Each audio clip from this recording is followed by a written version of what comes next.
from WTOP. We haven't ruled out or ruled in anything. We're waiting for the test results. We go straight to downtown Washington, the scene of B'nai. A note said the anonymous package contained deadly bacteria, anthrax. Toxic material teams were called out. People who handled the package were decontaminated and rushed to hospitals. This is what they were worried about. Saddam Hussein spent as much as $100 million developing Iraq's biological weapons. By the time Iraq invaded Kuwait, Hussein had cultures of anthrax and enough poison from the bacterium that causes botulism to kill every person on the planet. During the Persian Gulf War, part of the supply had been deployed in missiles, and Iraqi commanders had authorization to fire. Then the war was over. The United Nations destroyed the facilities where the toxin was made.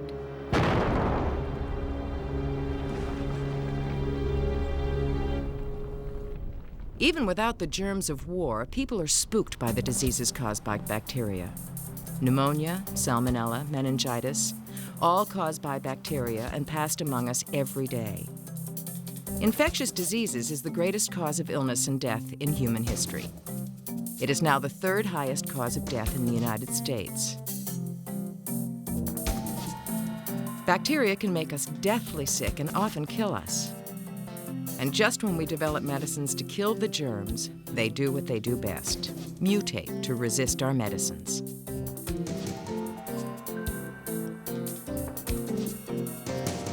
Supermarket shoppers are bombarded with products to kill germs. In the past 3 years, the number of new antibacterial products has tripled. I've become more concerned about getting sick from the salmonella. Kills germs that cause food-borne illnesses. Germs. I have a 6-month-old baby, and so that's a major concern for me. That's what I worry about mostly, is the germs and all the things I talk about in the kitchen. How about dreaming up something about soap and water for Homer for tomorrow morning? Soap and water. And for decades, the evils of bacteria have been drummed into our heads. How about... Oh, you smell sweet. Yes, sweeter than you used to be, sweeter than you used to be, sweeter than you used to be. You'll be neat. Yes, neater than you used to be when you get rid of B.O. It's not sissy to be clean. Who said that? Who's there? Let me introduce myself. Soapy's the name, partner. Why, you're a living cake of soap. Big as life, Billy. We are destined to always live with microorganisms, and the concept that we will eradicate microorganisms, you can wash to your heart's content, but you won't rid your skin of microorganisms. And you can scrub to your heart's content, you won't rid your mouth of bacteria. And there are other things that we know about that bacteria are constantly present. Our intestinal tract is one great fermentation tube, and it's constantly gurgling and grinding and converting things. We absolutely depend on these things, and there's no way out of it. Actually, less than 1% of all bacteria cause disease. The others perform countless useful functions in everyday lives. Bacteria are behind many of our favorite foods. And when those foods spill down the front of us, bacterial enzymes help get the stains out. Even man-made snow relies on bacteria. Protein from freeze-dried bacteria helps flakes to form out of water mist.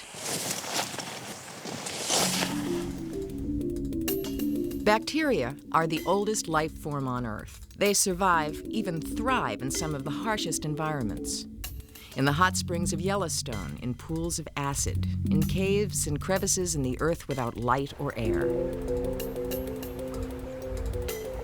Next to ocean vents where the water temperature is 480 degrees. Bacteria have more surprises than any organisms because they're so diverse. They have so many different functions. They carry out all of the major functions in the world. They supply us with our nitrogen. They supply most of the carbon to the biosphere. They cycle nutrients. They produce antibiotics. They keep us healthy. They make us sick. They basically control every major function in biology. And they probably do all sorts of things that we don't know about yet because we haven't discovered them all.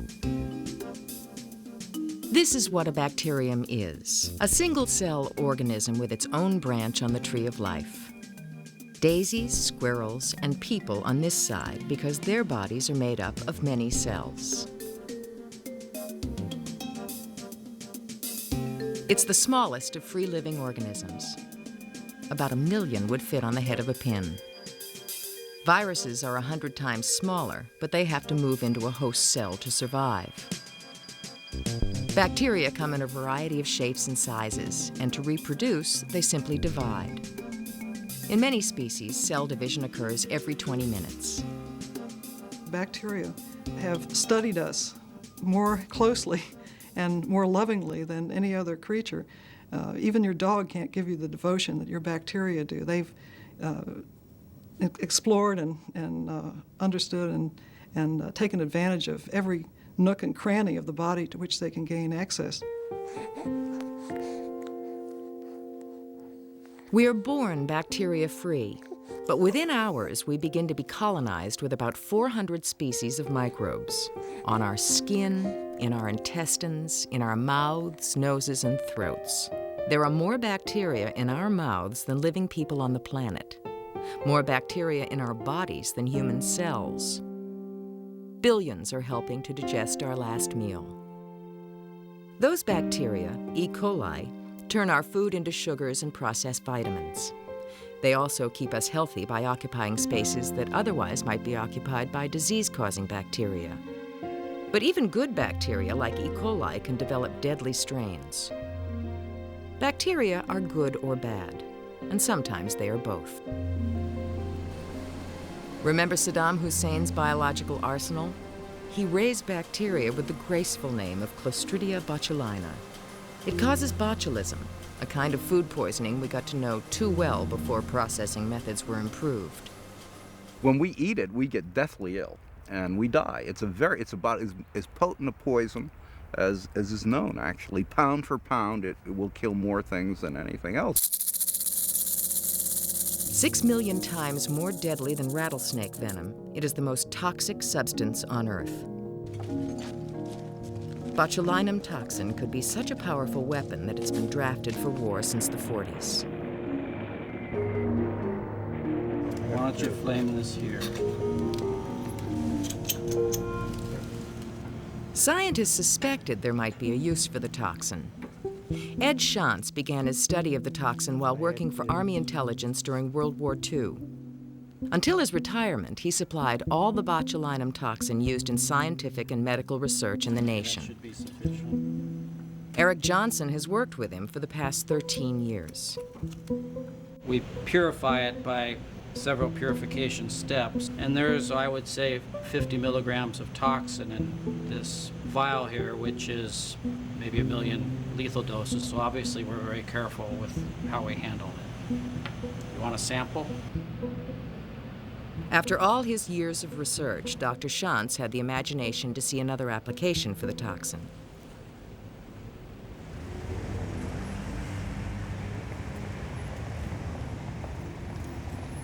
At first, it started with a small bit of pain at the base of the neck, and then eventually, as I'd be driving the car, all of a sudden my head would go to the left.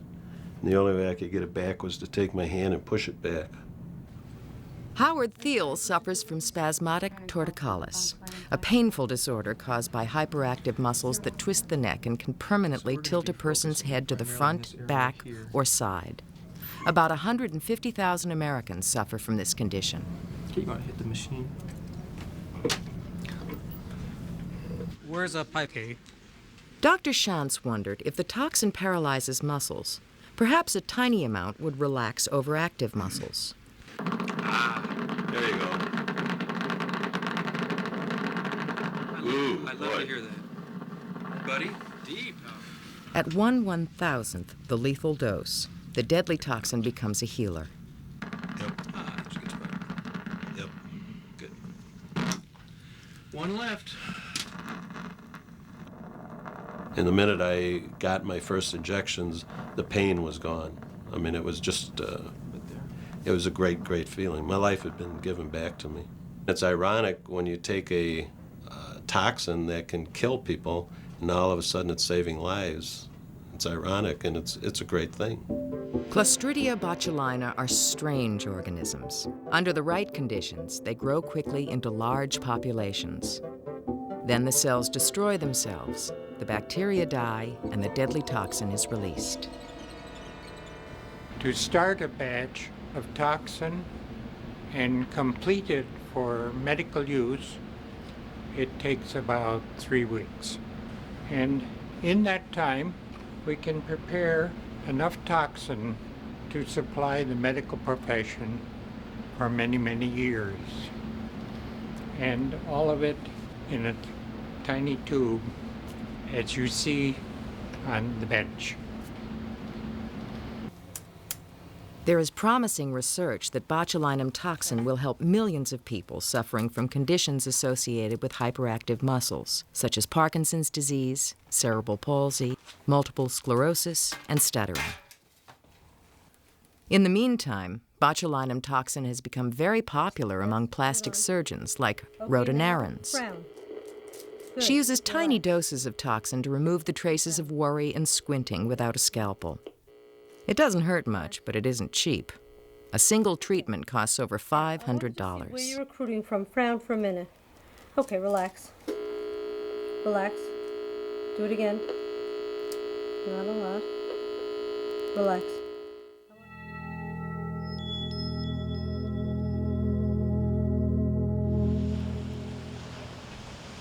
San Francisco is proud of her bread. Distinctly sour with a golden crust. Legend has it that miners ran off to look for gold, forgetting all about the half-made bread dough they'd started. Later, they discovered it tasted very different from other batches, sour. They didn't know it, but bacteria would become the flavor of the town. Sourdough bread is made from a special sourdough starter. At Bodine, the same starter, or mother dough, has been used every day since 1849. Willie Joseph has been a baker at Bodine for 33 years. We put flour, water, mother dough, and we mix for 10 minutes. That's a normal fermented dough. It's normal with flour and water, and the mother dough, it's refreshed every day. From a piece of dough, you duplicate it for tomorrow, and that makes the bread sour. If you don't have the mother dough, you don't get no sour.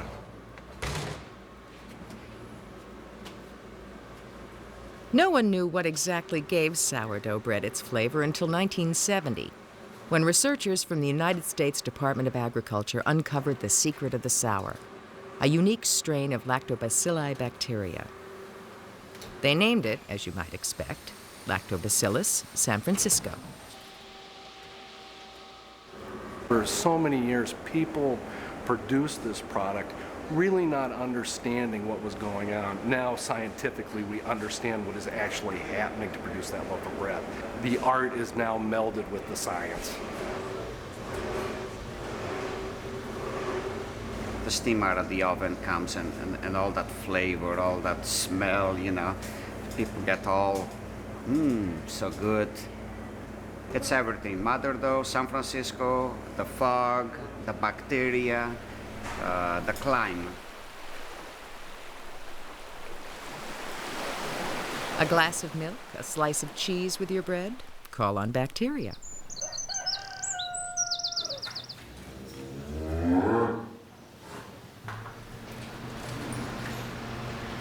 If this is a machine for turning grass into milk, its gears are bacteria.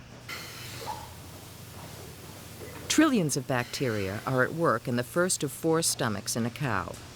As they do in us, bacteria convert feed into nutrients, which eventually become milk.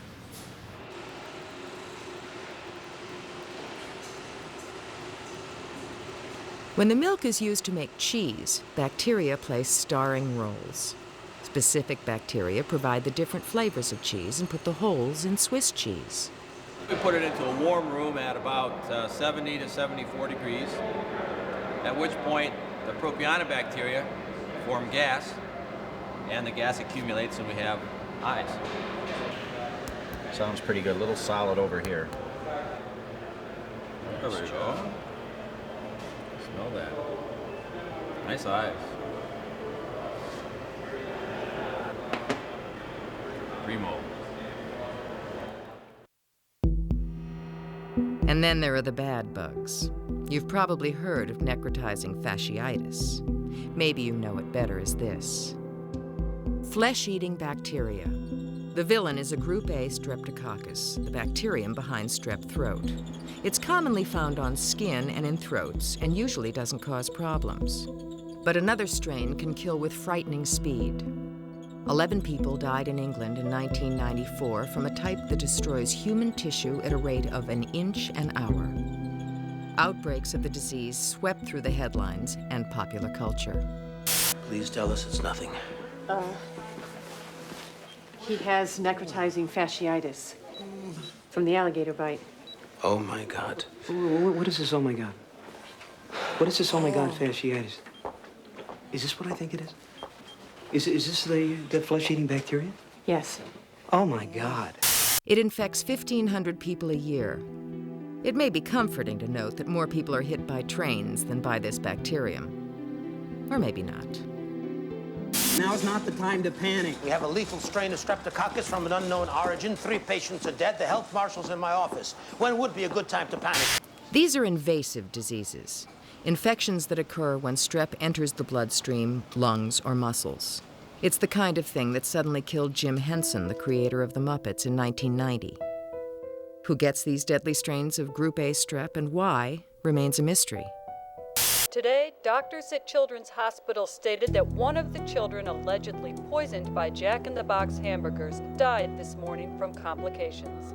His heart could no longer support his blood pressure. Researchers know more about the disease caused by E. coli. In 1993, 4 children died and more than 700 people were sickened in the Pacific Northwest after eating undercooked hamburgers from a fast food chain. The cause? A bad cousin of the harmless bacteria living in our intestines. According to state health officials, there are over 100 cases of E. coli poisoning connected with this case in western Washington alone, and there could be more. This bad E. coli lives in the intestines of cows. It gets in ground beef if the parts of the cow are not properly cleaned and separated during meat processing. Adequate cooking, however, will kill the organism. Only a small percentage of bacteria may cause disease, but these pathogens have caused untold human misery. Tuberculosis has claimed at least 500 million lives. It is the biggest all-time killer from a single pathogen. Hello, TB. Why, hello there, Professor.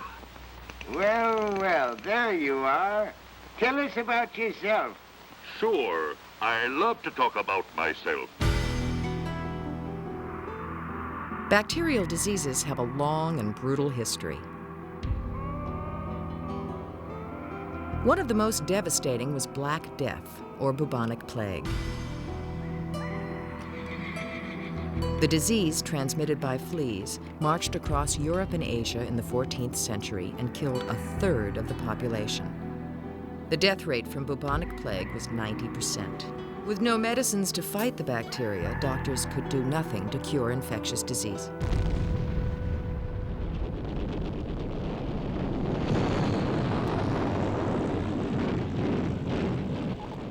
The battle continued until the 20th century, when an accidental discovery changed the course of medical history. On the return trip, the planes bring wounded back to the hospitals in Britain. Gangrene, from which millions have perished in past wars, has been conquered by the miracle of penicillin. Scientists are manufacturing... The miracle began in 1928 when a British scientist named Alexander Fleming went on vacation. He didn't bother to clean up first, just placed his bacterial cultures in the sink. When he returned, he noticed one dish had gotten moldy. The mold killed the bacteria, but Fleming couldn't stabilize or purify it. That took a 4-man team from Oxford and 10 years. They named the drug after the mold.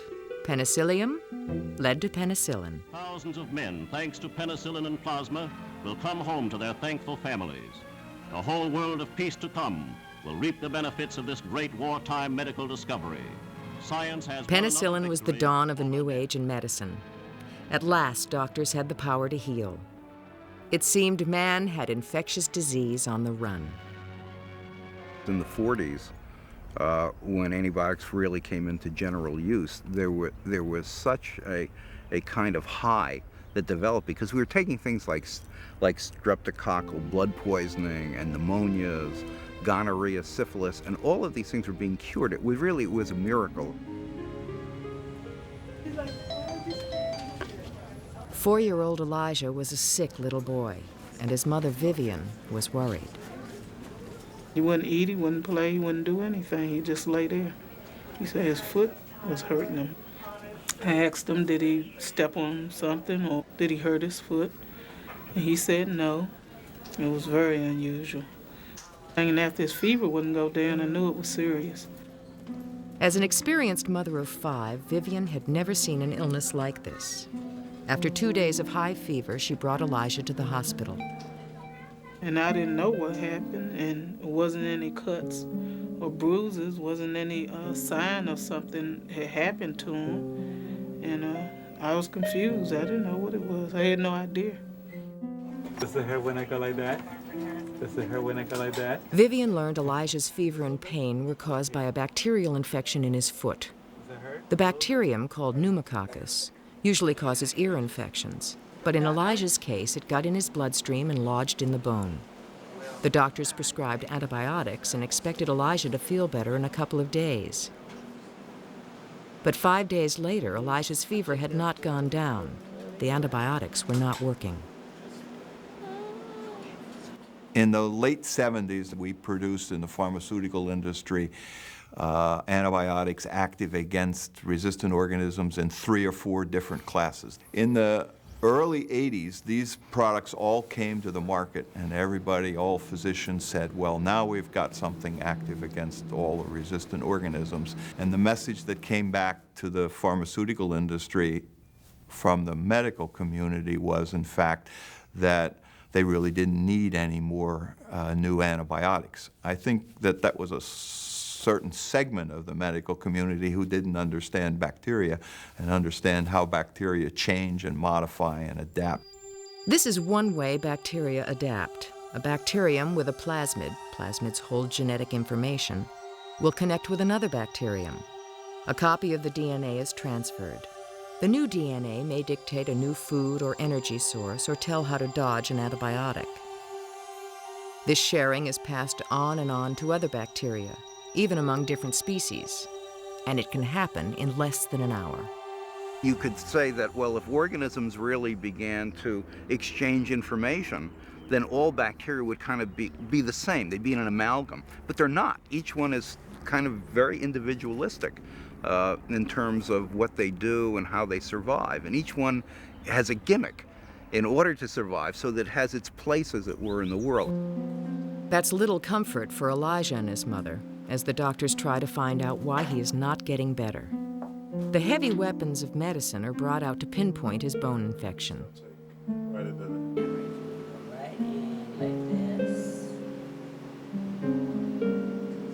That doesn't hurt, right? Doctors collect bacteria from his foot in the operating room, then grow it in the laboratory to find out why the medicine isn't working. It's pretty much where the needle was. I guess we'll see more when we get the pinhole fused. Looks like we're on the right track. Pneumococcus is the leading bacterial cause of pneumonia, ear infections, and meningitis. Throughout the country, the number of resistant pneumococcus strains is rising, and the strains are resisting more classes of antibiotics. Antibiotic resistance means that the bacteria have developed a way to avoid the killing action of antibiotics, which simply means that if you have an infection and you're given one of these antibiotics, it probably won't work for you. Thank you. One way to study antibiotic resistance is to go where antibiotic use is highest. In Wisconsin, nurses Priscilla Goltz and Jane Stofflet are collecting samples of, well, the material produced by runny noses. It's part of a study for the Centers for Disease Control. The rate of resistant pneumococcus in some Wisconsin daycare settings is over 40%. Okay, and I'm going to give you a bear hug, and you give Tom a bear hug, okay? Jane's just and we're gonna just going to tip check you your back and nose. give you a hug, and we're just gonna check your nose, honey. Okay? What I want you is just count to 3, honey. Okay? 1, 2, 3. That's All all, done. sweetheart. All That's done. all. Oh, Good job. girl. Good You job. did good, honey. Thank you. Now you got to pick out a toy. Good work. Let's go pick out a toy. The nurses will return in a year and retest the children to monitor the trend. Oh, yes. Daycare centers are often seen as one of the wonderful breeding grounds of new and novel resistant organisms. In many large daycare centers, there may be as many as 30 or 40% of children on an antibiotic at any given time. And so that an organism that is a good colonizer has a tremendous opportunity in a daycare center to colonize lots of children and eventually to cause disease, particularly if it's resistant to 1 or 2 or 3 antibiotics.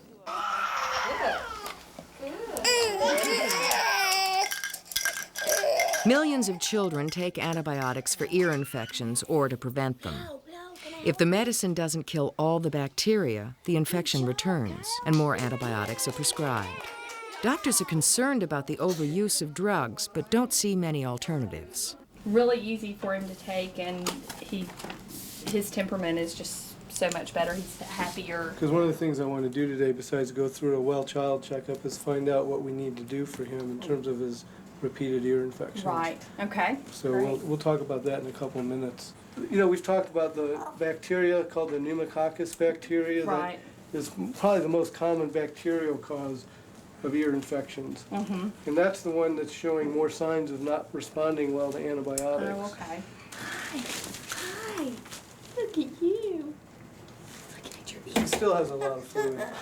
It's going to take a while for the fluid that's behind the drum to resorb or go away. Right.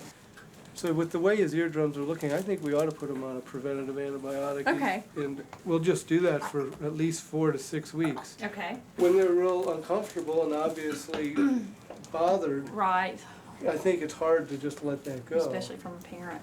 Okay. And if he does develop a rash. Antibiotics are also widely prescribed, even when they won't help. 18 million prescriptions are written each year for colds, which are caused by viruses. Very good. The sheer tonnage of antibiotics that is used in the world every year, I think, contributes to the problem of resistant bacteria in the community, which then becomes a problem in the hospital, which then becomes a problem in extended care facilities, and they're all inextricably linked. During the 1950s, animals started getting antibiotics too. The drugs not only curbed disease, but for reasons still not understood, they promoted growth. Today, half of all antibiotics used in the United States are used in animal feed. This little piggy will be fed penicillin and tetracycline before it goes to market. Even if you're a vegetarian, you get a dose. Antibiotics are also sprayed on fruits and vegetables. I can't think of a microbiologist that would say that the wide application of antibiotics will do anything but select for antibiotic-resistant organisms. And so that's a consequence. So if there are economic reasons for doing it, that may be what the public wants, but they also have to pay the consequences, which will be that those antibiotics may not be useful in the treatment of diseases at some time in the fairly near future. The lab has reported back to us on the second sample. It showed to be very resistant to the antibiotic he was on. Not only is it resistant to that antibiotic, it actually happens to be resistant to 2 of the other antibiotics we might use. Fortunately, though, we've got one left. It's an antibiotic called vancomycin. You ready for this? Vancomycin is considered the antibiotic of last resort. It is very potent, it's expensive, and it can be toxic. Elijah has to be given this medicine intravenously, and he will need to keep the IV in for 5 weeks, even after he goes home. A drastic change from pneumococcal infections of the past, when a teaspoon of pink medicine twice a day did the trick. There is a feeling, a deep concern about the availability of antibiotics to treat some of the resistant organisms. For some of these major problems, there really is right now only one antibiotic that works. So there's a fear that if the resistance would develop to that particular antibiotic, then we would have a major problem on our hands. Staphylococcus aureus is the #1 cause of hospital infections. In recent years, the increasing number of resistant strains has caused alarm. Among the Staph aureus strains in hospitals, many of them are resistant to everything except vancomycin. And so if vancomycin resistance moved into these strains, we could have untreatable strains of a very common resistant organism. That's a fear. Our hospital wards in the 1990s would look like the hospital wards in the 1930s, which was the pre-antibiotic era. There we had people dying of diseases such as typhoid and tuberculosis and diphtheria and pneumonia, and we really didn't have much to give them in the way of therapy. The sun shines in Colorado almost every day in the year.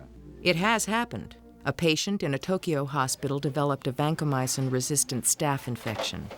If the strain travels to the United States, as resistant strains have in the past, doctors will have very few options.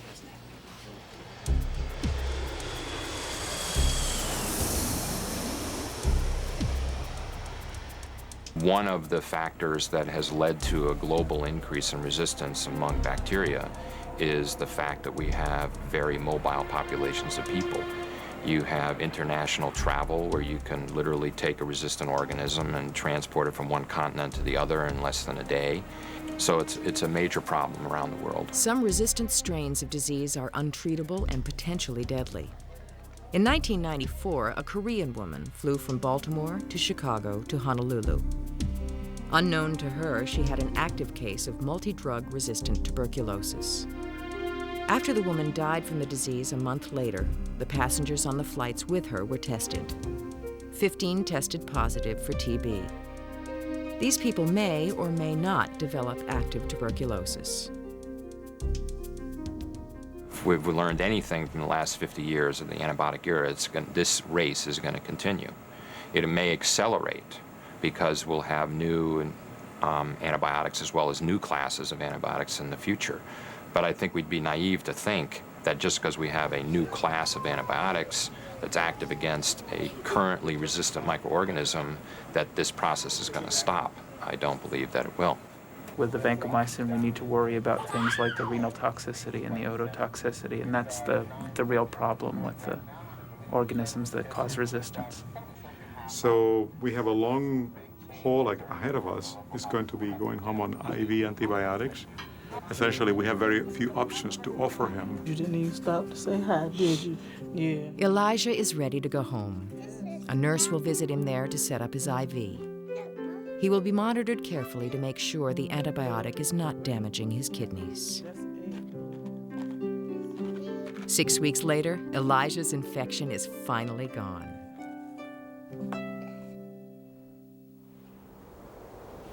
This part of South Dakota and the city of Lead is mining territory. People from all over the Black Hills have worked for the Homestake Mining Company, the longest continuously running gold mine in the world. It's a one-company town. Without Homestake, there would be no Lead. A lot of the miners are like third and fourth generation. Their grandparents worked in the mine, and then their parents. And so it's like a big family.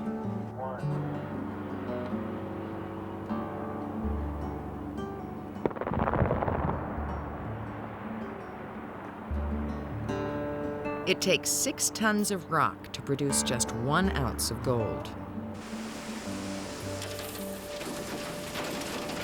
Miners work 6 days a week, digging, crushing, and grinding the ore to unlock the gold. If you grind it fine enough, you're going to release the gold. It's not in the grain boundaries or anything like that.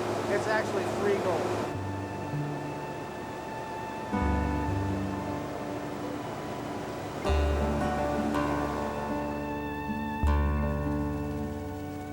If you look at this table here, it's nothing more than an automated gold pan.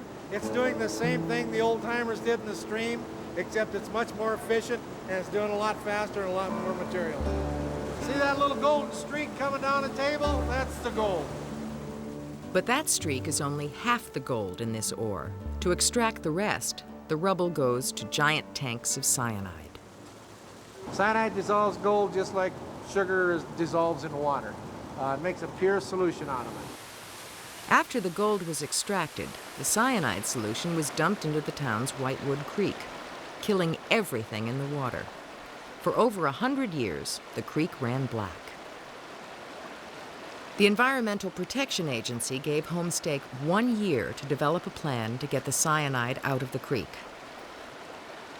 The mine managers weren't sure how to tackle the problem and keep the mine profitable. For the people in Lead, South Dakota, profits for Homestake meant jobs for the town.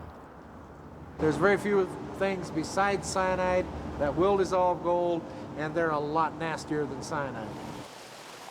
Homestake's chief executive officer added a challenge: make the stream pure enough for trout. Homestake hired a local biochemist, Jim Whitlock. The problem was not money. They were willing to spend whatever it took, but the problem was there was no available technology to do this. There wasn't anything that they could take off the shelf. The fate of the mine, everything was riding on it. Whitlock and his team decided to use their background in microbiology to try something new. We started with a simple knowledge that bacteria could tolerate cyanide, and we knew that some bacteria could tolerate a lot more cyanide than others. In fact, this was a standard means for microbiologists to identify bacteria based on how much cyanide they could tolerate. And so we looked into that in depth, and what we found out is that they actually broke the cyanide molecule into 2 parts, and so that they could actually use it as a food source. Had a lot of apprehension for a long time. We had to convince our board of directors that this new process, this all-new way of doing things would work. And we had to ask them for $10 million. This was the only thing that we found that had any potential to work, so it was a one-shot deal, and it had to work. That was a little bit on the scary part. It worked. Today, all the water from the underground mine is filtered through these tanks, each containing about 20,000 pounds of Pseudomonas bacteria attached to plastic discs. Now, the bacteria like to attach to things, and they have a little tail that they use to propel themselves around in the water. They'll discard the tail and secrete a slime layer, which is how they attach to the plastic disc. So as the disc rotates very slowly, about 1.5 revolutions per minute, partially submerged in the water tank, the bacteria are attached to the disc. So they're in the water, and then they're back in the air, and then they're in the water. So when they're in the air, this helps satisfy their oxygen requirement. And when they're in the water, then they're actually picking up cyanide and absorbing metals.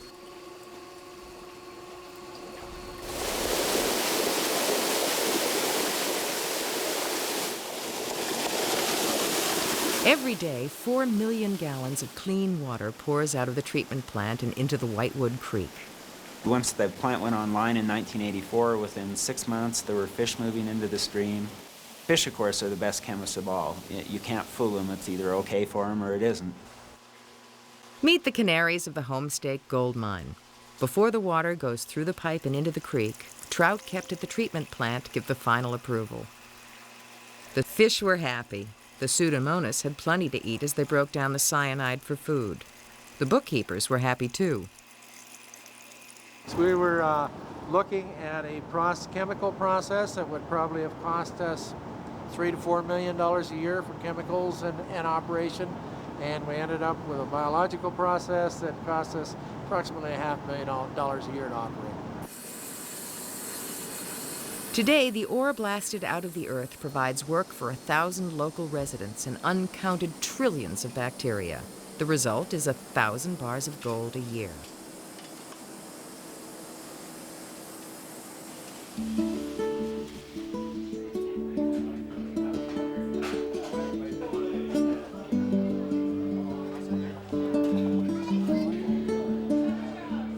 For me to come back home where I grew up and be part of a team that cleaned up an area and completely changed an area, it was very rewarding, particularly because it was at home. Come back and have a breath test today and see whether or not your antibiotics have worked. 1 in 10 adults has ulcer disease, and it's not stress-related. Now we know the true cause. Helicobacter pylori, a spiral-shaped, slow-acting bacterium that thrives in the stomach. Simple tests will detect H. pylori, and antibiotic treatment can begin.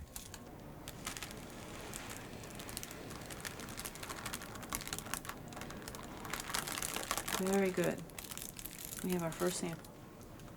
I think it's an incredible discovery. I mean, that we've actually been able to come so far in where we are with ulcer disease, because for so long it was thought that you needed to get rid of the acid. So the surgery was taking out the acid part of the stomach, making it so that the acid decreased, and also taking out that area where the ulcers form primarily. But now we know that it's just a bacterial disease, and all you have to do is just take a 7-day or 10-day course of antibiotics and it's over. It's great. Occasionally, the first course of antibiotics does not cure a patient. Then an endoscopy is done. A tissue sample will be taken to rule out other causes or confirm that H. pylori is present. My dad had ulcer disease all of his life, and really it wasn't until probably about 5 years ago that he was tested for Helicobacter pylori and said he never felt better in his life, just because he got treated and he was cured. We're entering into the small intestine. The first portion. Helicobacter pylori has affected more than just ulcer disease. Now scientists are studying the link between bacteria and many chronic illnesses like asthma, periodontal disease, hardening of the arteries, Crohn's disease, colitis, rheumatoid arthritis, and even some cancers.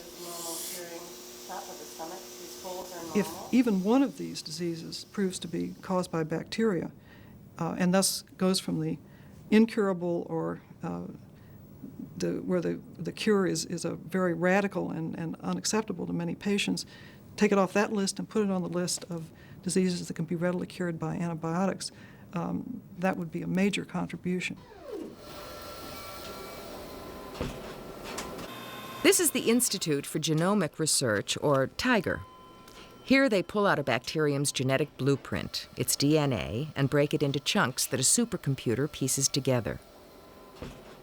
If the whole DNA is the book describing a bacterium, the genes are the pages. The computers put the pages in the right order. I mean, what we actually see is a couple million letters of A, C, Gs, and Ts. I mean, that's the genetic code. That's what we determine when we actually determine the sequence of the genome, is the order of the letters. The real task is in interpreting what that means. You know, what words, what sentences, what messages are there, and we're finding some phenomenal messages hidden in there. The things that are pre-programmed into these genomes is, I mean, it's absolutely amazing.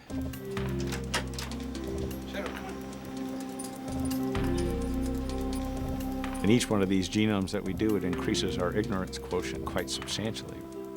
Once the genetic blueprints of microorganisms are completed, the functions of the genes are studied. As researchers understand which genes are responsible for growth or disease, they can be manipulated for many purposes.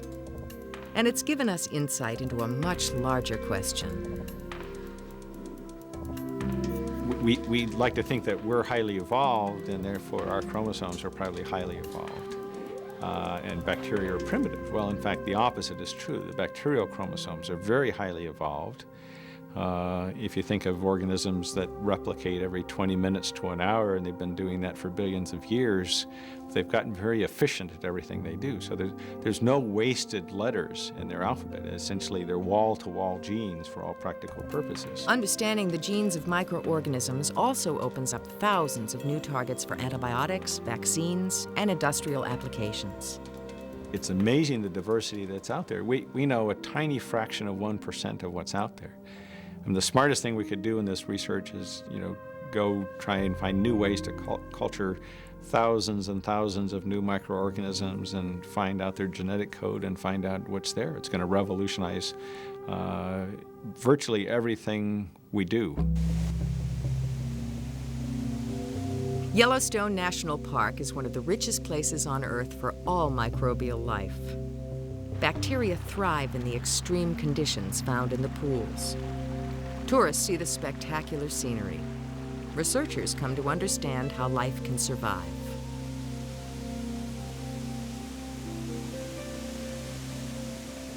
many of the organisms that live in these pools have to eat. So those are called heterotrophs, so they have to consume things in their environment. And in order for a microbe to consume something in its environment, it has to make an enzyme that can break that particular item down.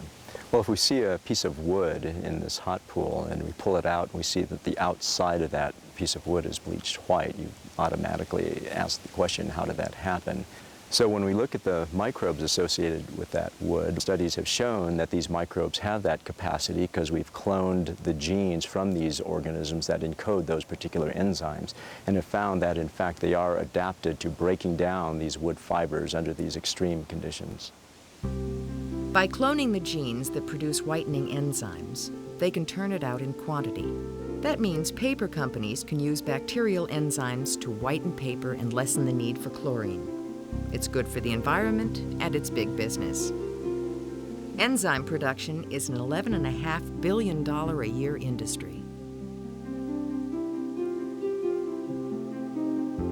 Most antibiotics come from bacteria living in the soil. As the search for new antibiotics continues, scientists are learning just how little we know about the microbial life beneath our feet. To microbiologists, the earth is the richest source of new biology that there is because there's far more that we haven't studied than that we have already discovered. In a teaspoonful of soil, there are at least 1 billion bacteria that we can grow in culture. But there are many, many more bacteria, perhaps 100 times as many, that can't grow on our culture media. And in fact, we've probably been studying only a tiny portion of the organisms that actually live in soil based on their ability to grow on our Petri plates. But if the bacteria won't grow in the lab, how do you find out what they can do? I like that. How do you test them? Start with the soil. One of the things we've been doing is extracting the genes from the bacteria directly without culturing them first, just pulling their DNA out directly from the soil and then sequencing pieces of that DNA to describe the organisms that are in that soil. And using that methodology, we find that most of the organisms in the soil have not yet been described.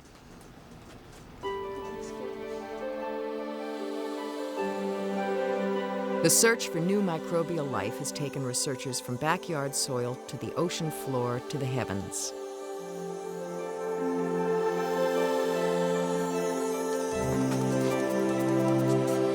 A meteorite from Mars has fossilized structures that look suspiciously like small bacteria. Scientists are coming to the conclusion that life may be far more common in the universe than we had supposed. Anywhere that there is liquid water, there is a possibility of life, and we know that here on Earth that's just a fundamental requirement. And in fact, anywhere on Earth where there is liquid water, you find there is life. And so the fact that on planets such as on Mars, where you might have hydrothermal features under some of the ice flows that might make liquid water is very exciting.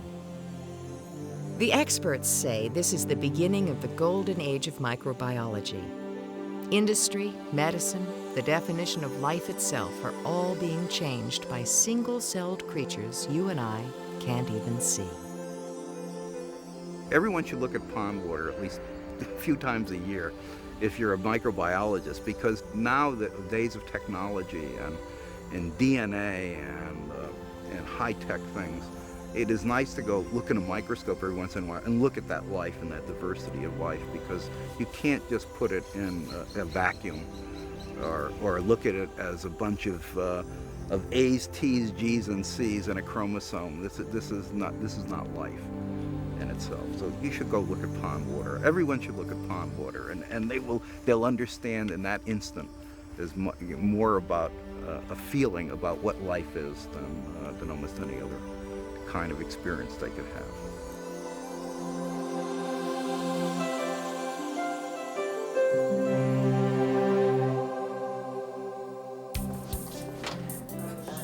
Hi there, Lee Murnick. Welcome to our lovely home. Good to meet you. Stacy shook your hand. Right. And look at it's all over your hands. Oh my God.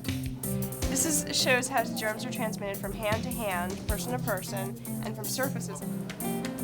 Okay, reach for the bottle now. This is the same bottle I'm gonna be using for months in the kitchen. Right. I'm putting this on my Italian bread tomorrow, making just tasting. And there's the same bottle, cross-contaminated. We now rub it. Oh yes, we gotta rub a little bit this time. And I reach up. You want a little salt on there? Because you want to touch my salt. I thought cross-contamination was a good thing. Then I remembered it was cross-pollination. Cross-pollination is what you're talking about, friend. Where's my whistle? Hello. That was good. This is bad. I could have made that line up better, friend. Would you stick around the rest of the afternoon like I happen to be?